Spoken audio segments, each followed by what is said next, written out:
Okay, hello, be welcome. Thank you for coming and joining to your English class. We are going to begin with today's class. At first, we have to read the versicle, and here we go to Matthew 5:17. And the Lord said to us, do not think that I have come to abolish the law or the prophets. I have not come to abolish them, but to fulfill them. Okay, the word for this week was fulfill. Fulfill. This was the word from the versicle. Well, let's see. Here we go to continue explaining about something else according to the relation between the commandments and the beatitudes. If you pay attention, we have commandment number 7, 8, and 10 with pink color. And in number 3 for the beatitudes, we have beatitude number 3 in pink color. Okay, let's see at first the commandments. Number 7, you shall not commit adultery. Number 8, you shall not steal. Number 10, you shall not covet. And for the beatitude, we have blessed are the meek. Blessed are the meek. Ok, bienvenidos. Gracias a todos por conectarse. Estamos viendo la parte final de la serie de las bienaventuranzas, ¿verdad? En este caso vamos a relacionar lo que vendría siendo el mandamiento: no cometerás adulterio, no hurtarás, no codiciarás, con la bienaventuranza que dice bienaventurados los mansos. Meekness es mansedumbre y meek es manso.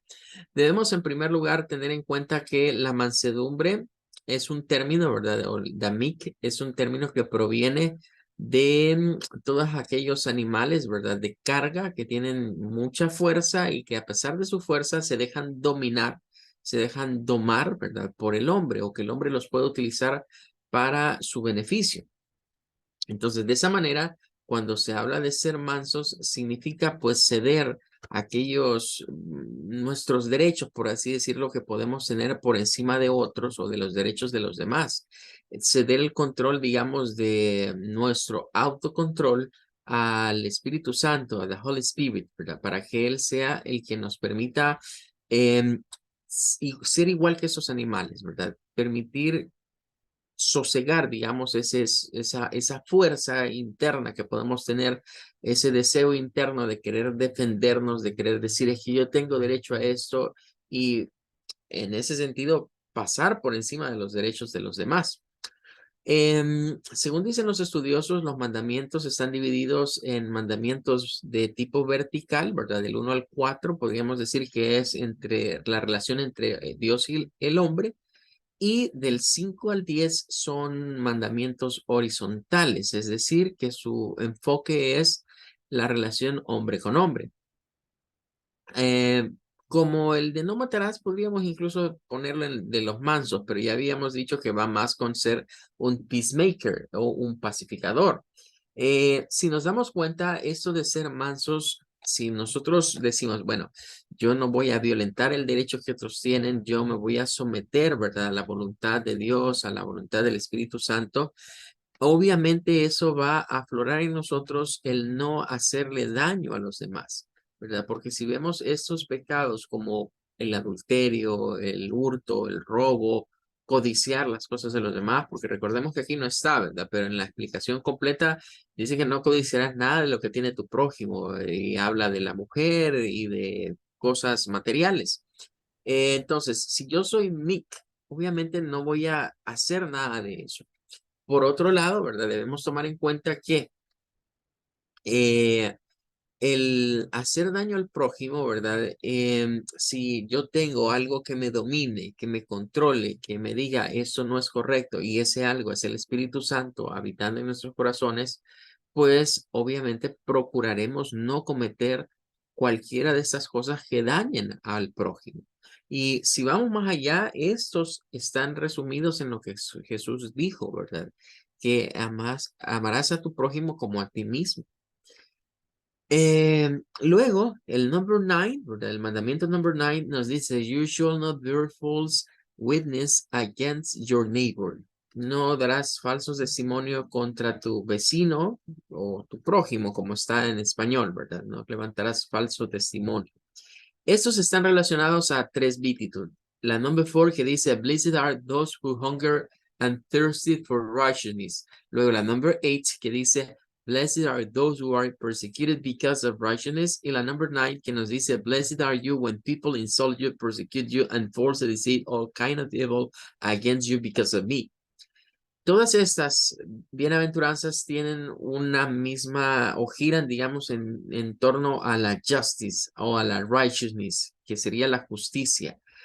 Nos habla en la primera, tener hambre y sed de justicia. La siguiente nos habla de ser perseguidos. La número 9 es como continuación de la 8, ¿verdad?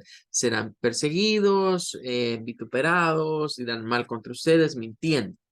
Bueno, ahí podemos ver dos cosas. En primer lugar, eso de levantar falsos testimonios es porque yo quiero hacer justicia. Cuando yo busco hacer la justicia por mi propia cuenta o de acuerdo a lo que yo creo que es lo justo, puedo comenzar a levantar falsos testimonios con tal de salirme con la mía o con tal de hacer prevaler lo que yo estoy diciendo. Y claro, mentir en medio. Eh, si nosotros ansiamos la justicia divina, que es la justicia del reino de Dios, esa sed por esa justicia divina es muy diferente a la justicia humana. Por otro lado, nos dice que la justicia del evangelio nos va a llevar a que nos persigan, nos va a llevar a que vituperen, nos va a llevar a que digan todo clase de mal, a que mientan en contra de nosotros por causa de Jesús. Ahí está el falso testimonio, es decir, todo lo que hacen esto de agarrarla en contra de alguien que se ha entregado su vida a Dios, ¿verdad? Y que quizás antes era muy malo, hacía cosas incorrectas. Los primeros que comienzan a objetar son a veces los familiares, de ahí siguen los amigos, los compañeros de trabajo. De ahí comienzan a hacernos burla, comienzan a hacernos chistes, ¿verdad? Y otras cosas más. Es parte de lo que está acá. Y claro, en algún momento, ¿verdad? Comenzarán a levantarnos falsos testimonios. Vean, cometiendo el error, digamos, de no cumplir el mandamiento de no levantarás falsos testimonios contra tu prójimo. Entonces ahí cerramos con esta relación, ¿verdad? Entre las beatitudes y lo que serían los commandments. Bueno, ya a partir del next Monday, el próximo lunes, ya vamos con otro topic, ¿verdad? Ya no vamos a hablar de las beatitudes, pero quiero que vean que es un pasaje corto, ¿verdad? Si lo vemos en la Biblia, está en Matthew, versículo number 1, Matthew 5, versículo number 1, versículo number 12. Son 12 versículos nada más, pero tienen mucho, mucho de qué hablar, hay mucha sabiduría y no es de extrañarse, ¿verdad? Pues son las palabras de nuestro Señor Jesucristo. Bueno, el día de ayer estuvimos ya trabajando con estas frases, ¿verdad? Y las llevamos a la página de tufonelli.com. Vimos ya en una primera parte cómo utilizar esta plataforma. Ahora vamos a hacer lo mismo, pero hoy vamos a activar una opción diferente. Bueno, lo voy a poner ahorita así como está. Hemos dicho que al pegar el texto acá, dejemos American line by line y que le activemos acá las dashboard para que aparezca eso separado. Le dábamos en Show Transcription y ya obteníamos, digamos, en la parte de abajo, la transcripción al alfabeto fonético. Y decíamos que de una sola vez las que están con ese hipervínculo es porque tienen más de una posible pronunciación. Ahora, vamos a ver. Preste la atención. Tenemos la de hello. Es una que tiene posible cambio. Good también. Been también. Going. Tiene dos formas de pronunciarse. Quizás ahí no se note cuál es la pronunciación diferente, pero es al final, ¿verdad? De que el sonido NG, ¿verdad? Se puede gesticular y tiene esa forma como una colita, la N, ¿verdad? Going, going, pero también se puede hacer como una N, going, going, con una N en vez de going, going.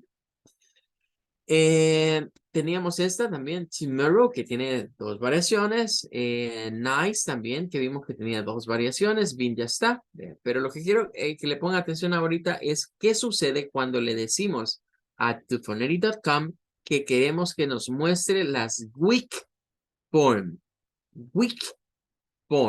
Eso significa las formas débiles, ¿verdad? Eso significa weak form. Tomando en cuenta que en el inglés tenemos palabras, bueno, tenemos sílabas, mejor dicho, que son stress. Es decir, que tienen acento, que tienen fuerza de voz. Y palabras que son, o sílabas que son weak, que no tienen fuerza de voz.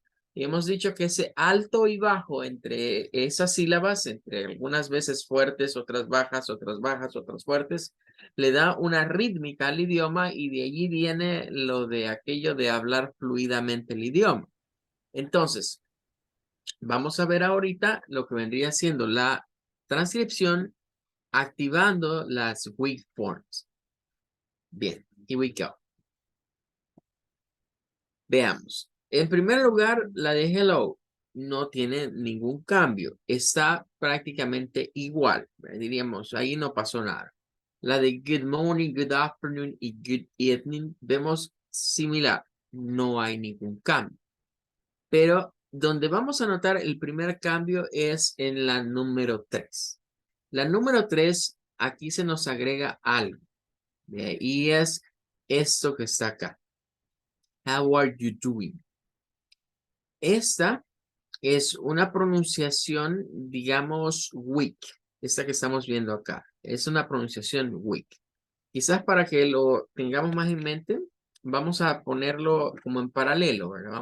Vamos a ir otra vez a tuponeri.com y voy a tener en una pestaña las weak y en la otra pestaña vamos a dejarlas sin las weak para que la vayamos viendo así en paralelo. Entonces, nótese que aquí, miren, en esta no está. Y está, miren, con este sonido.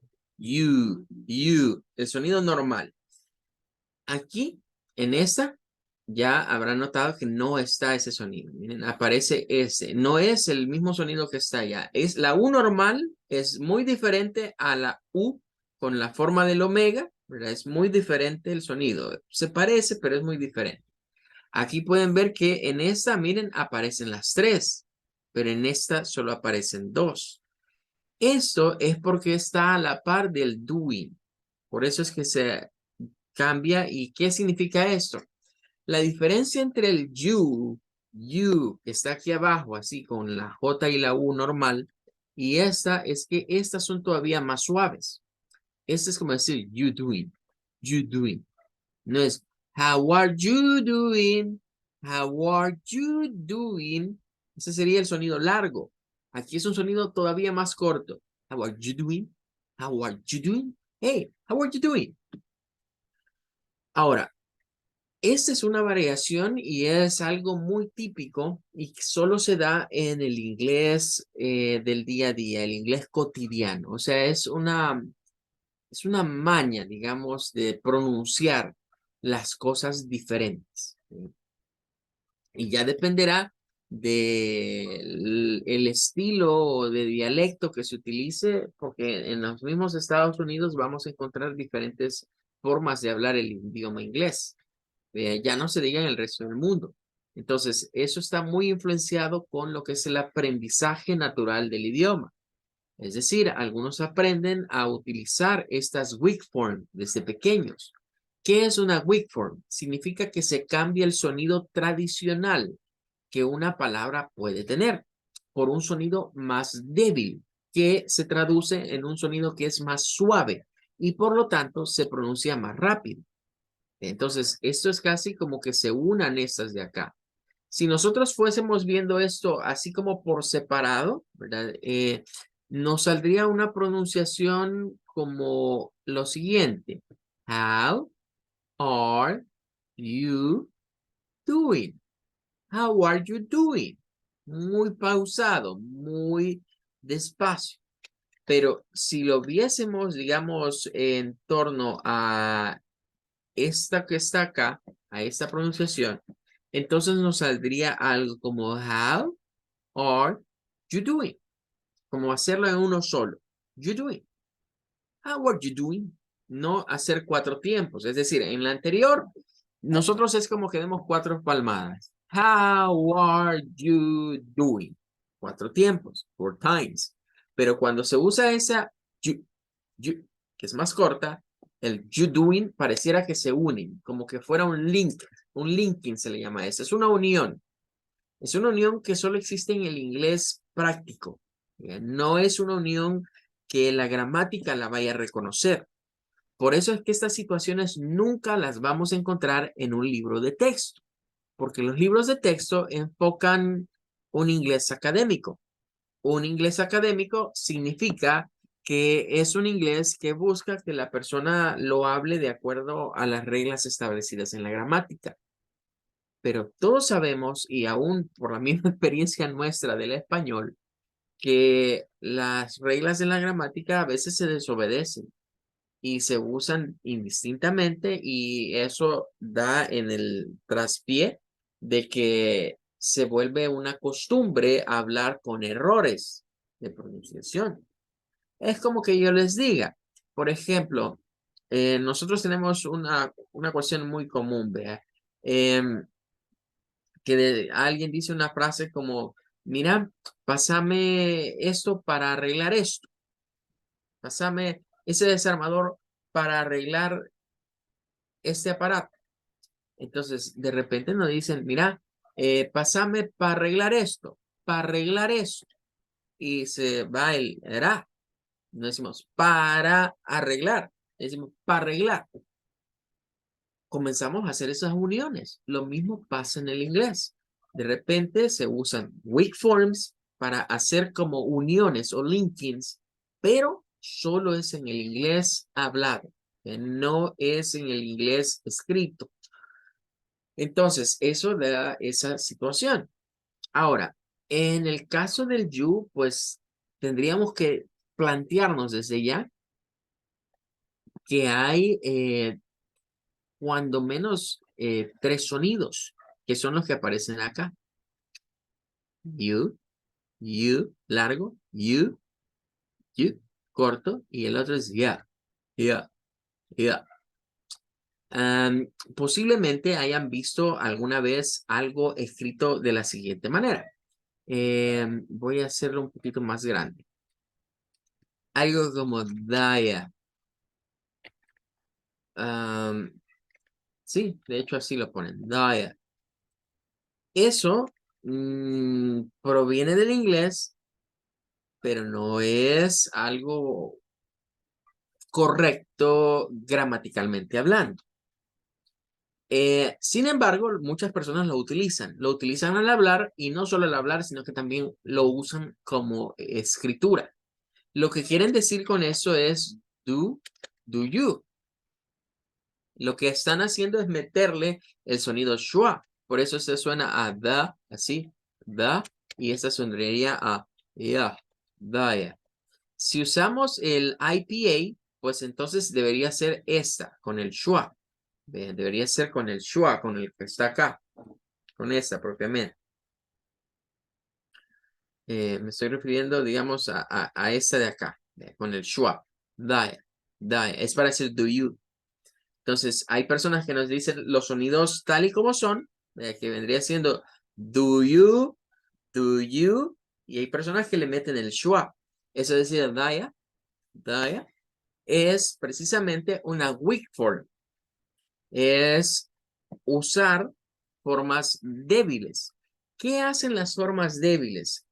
Cambian los sonidos tradicionales del inglés, ¿verdad? Los sonidos que normalmente deberíamos de gesticular por otros sonidos más suaves, débiles, que le dan, digamos, otra rítmica a la pronunciación de algo. En la siguiente, quiero que noten algo. Aquí tenemos la preposición to. Es esta que está acá. Miren. Si nos vamos a la otra, notarán que allí, aquí está el schwa, miren, está el schwa. Pero si nos vamos a la otra, aquí no está el schwa. También en esta, miren, notarán que aquí está esta. Pero si nos vamos a esta de acá, miren, está el schwa. El schwa es una vocal del inglés que yo la llamo que es como un comodín, ¿verdad? Si alguna vez usted ha visto cómo se juega con los naipes, o si conoce, digamos, las barajas, ¿verdad? De juego. Usted sabrá que en el inglés hay una carta que le llaman el Joker, que de ahí viene el personaje de Batman, ¿verdad? Joker. En español esa carta se llamaría el comodín, de que es una carta, ¿verdad? Que le permite a usted reemplazar a otras. Si a usted le hace falta, por ejemplo, si usted quiere hacer una mano de ases, pero le falta uno de los as, pues saca el Joker, de ahí ese sustituye a las que le falta. O si quiere hacer una mano de kings, de reyes o de queens, pues si le sale el Joker, puedes poner los demás, las otras tres y con esa complementar, ¿verdad? Para que tenga ahí la baraja completa. Entonces, el schwa es como el comodín de los sonidos en el inglés para utilizar las formas weak. Por lo general, si yo quiero hacer una palabra weak, lo que se hace es reemplazar la vocal que tiene un sonido normal, digamos, o un sonido corto o un sonido, bueno, solo se pueden sonidos cortos, no se pueden sonidos, no se acostumbra a hacer en sonidos largos. Y se reemplaza. Al final de cuentas suena muy similar, ¿verdad? Porque si yo digo how are, es el sonido normal, pero how are, esa es más rápida. How are you doing? How are you doing? ¿Qué significa? Que al usar en esta el schwa, no, ya ni siquiera se van a volver tres tiempos, sino que se van a volver una acá y una acá. Howard. Es como decir una sola. Howard. How are you doing? How are you doing? How are you doing? How are you doing? How are you doing? Y le dan más ritmo. A diferencia de el otro, ¿verdad? Que debemos de ir separando. Se suele meter también en esa, miren. Se reemplaza el sonido chu, donde está una u, chu, por chu. Good to see you. Good to see you. Bueno, en estas no encontramos, estas quedan igual. El número 5 notarán que no hay ningún cambio. Veamos acá, miren, es igual, no hay ningún cambio. En la número 6, sí hay varios cambios.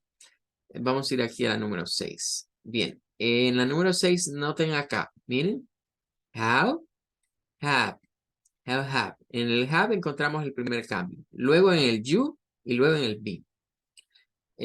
Solo teníamos acá esta que tiene esas dos formas, ¿verdad? Pero aquí esas dos cambian. Son las weak form. Entonces tenemos acá que esta se puede pronunciar con el schwa. Se puede pronunciar con el schwa. Ahora, aquí hay una cuestión interesante y es que esta tiene unas restricciones y es que se puede pronunciar con la H o sin la H. La H en el inglés no es muda como en el español. De hecho, a veces nosotros cometemos un error al decir, bueno, no es un error, es algo que así lo hemos aprendido realmente, ¿verdad? El problema es que así lo aprendimos. Pero debemos de saber que en el español la letra H no siempre fue muda. De hecho, la letra H antiguamente en el español era la misma J. ¿Ve? Entonces, imagínense las palabras que hoy llevan H como que en sus tiempos más remotos, cuando el español se importó, digamos, de alguna manera aquí a Hispanoamérica, la J era la misma H. Entonces, nos quedaron ciertos vestigios, a pesar que se nos enseña, mire, la H es muda en el español, nos quedaron vestigios, ¿vea? Como por ejemplo, cuando vamos a un lugar, ¿verdad? Y vamos a abrir una puerta, ¿vea? Y ahí está el rotulito con la H, H-A-L-E. Y todo el mundo aquí dice jale, jale, dice. Y no es jale, es ale, porque es muda. De hecho, los españoles corrigen mucho eso, ¿verdad? Dicen, no, es que eso no se dice, el verbo no es jalar, es alar, alar, porque la H es muda. Entonces, a nosotros nos quedaron esas cuestiones en el idioma de que a muchas palabras le metemos a la H el sonido de una J. Pues sépase que esa J es la misma que se utiliza, ese sonido de J es el mismo que se utiliza en el inglés. Pero hay palabras como el verbo have que cuando se usa una forma weak puede tener un sonido como de una H con J o omitirse ese sonido. Entonces, ya dependerá de cómo las personas han aprendido a hablarlo. Yo, sinceramente, al sonido sin H para el verbo have, no mucho lo paso. No me gusta gesticularlo. Siento que me confunde un poco. Prefiero quedarme con el sonido que he oído típicamente, que es el de la H. Have, have. Incluso podemos variar, ¿verdad? Porque el verbo propiamente se pronuncia con el I. Have. Miren el movimiento. Have. Abajo, arriba. Have. Pero cuando lo hacemos con el schwa es have. Estas weak form, para que me lo entiendan de otra manera, ¿verdad? No sé si ustedes alguna vez al escuchar a personas en inglés posiblemente han sentido que se pierden o que no siguen el ritmo de las personas porque hablan como muy rápido o como que no les escuchamos ciertas palabras y algunas sí les entendemos y otras no. Eso es cuando nuestro oído no se ha acostumbrado a las formas weak. Todos los personajes, digamos, que salen en películas, en movies, en TV, usan formas weak, ¿verdad? Ellos usan mucho las formas weak.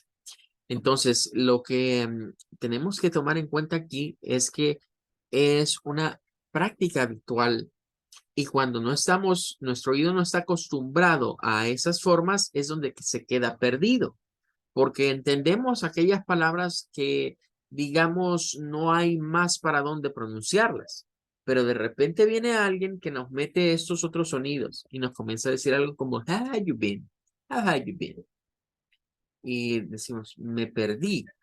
Eh, es porque no hemos aprendido que hay sonidos intermedios. Y esos sonidos, curiosamente, van buscando que la persona pronuncie más bajo, o sea, que baje el volumen, porque eso es la we have you been, have you been, bajar el volumen y que en segunda instancia, aparte de pronunciar más bajo, pronuncie más rápido. Bien, en el hi y el hey no hay cambios. El howdy no tiene cambios. El what's up tampoco tiene cambios ni el zap. El how is it going, está igual que en la anterior. Vean, solo las dos variantes. How's life está también igual. Goodbye no tiene mayores cambios. En este sí, encontraremos el cambio en el you. See you tomorrow. See you tomorrow. See you tomorrow. Esta, ¿verdad? Tiene dos pronunciaciones que ya las habíamos visto. Son las mismas que están en el otro, ¿verdad? Así que no tenemos mayor diferenciación. Es igual. Pero en el you sí. See you tomorrow. Esa sería la pronunciación normal. See you tomorrow. De repente viene alguien y nos va a decir algo como see you tomorrow. See you tomorrow. Entonces, nótese que ahí hay como altos y bajos, ¿verdad? Y quizás voy a aprovechar esa de see you tomorrow para tratar de ilustrar lo de los altos y bajos una vez más. Lo vamos a hacer con graditas, ¿verdad? Voy a poner las graditas como arriba. Bien, sí. Esta vendría siendo como con fuerza. See you. See you. Bajo. Luego el chu queda bajo porque es schwa. El schwa siempre tiende a no ser acentuado. Ma. Esta es la acentuación en esta sílaba.